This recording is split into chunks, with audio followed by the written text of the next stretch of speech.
A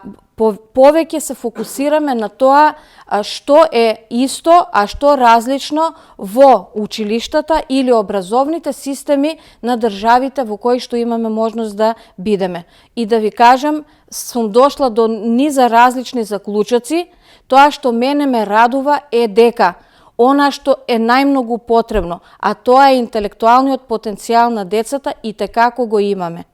Значи, нашите ученици не само што не заостануваат за другите во исполнување на сите активности обврски во однос на било каков проект од било каква тема, туку се најчесто најбрзи, најкреативни, највешти во тоа што го спроведуваат.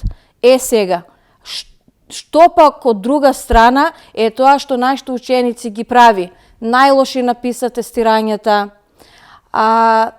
најслаби во обидите да се запишат на реномирани универзитети во светот. Мислам дека тоа се должи, а тоа успеав и да си го потврдам на овие размени, на овие патувања, дека тоа се должи на неуспешните обиди за трансформација, успешна трансформација на нашиот образовен систем, кој би кажала Кутриот, сите овие години е само едно експериментално глувче на разни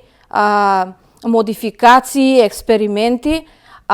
она што би можеле како позитивен пример да го земеме од земјите во кои што бевме, тоа се претежно земји од Европската Унија, е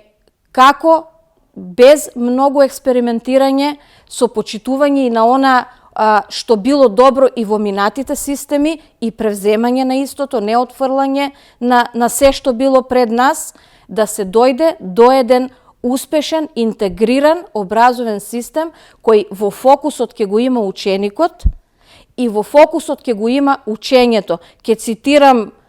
не се сеќам на името на авторот на реченицата, меѓутоа вика вака: училиште е за да се учи во него. Кога би било најважно во училиштето да се испитува или оценува, тоа би се викало испитувалиште или оценувалиште. Значи, конечно да го ставиме учењето и знаењето пред оценките, кои што не се ништо друго освен еден символ за престиж, и ништо друго не значат, само една бројка, која што за жал понатаму одлучува и за рангирањето на учениците при упис на факултет и за формирањето на нивниот понатамошен професионален и кариерен развој, така што навистина треба да погледнеме во огледалото и да кажеме: во овој систем нешто навистина не чини.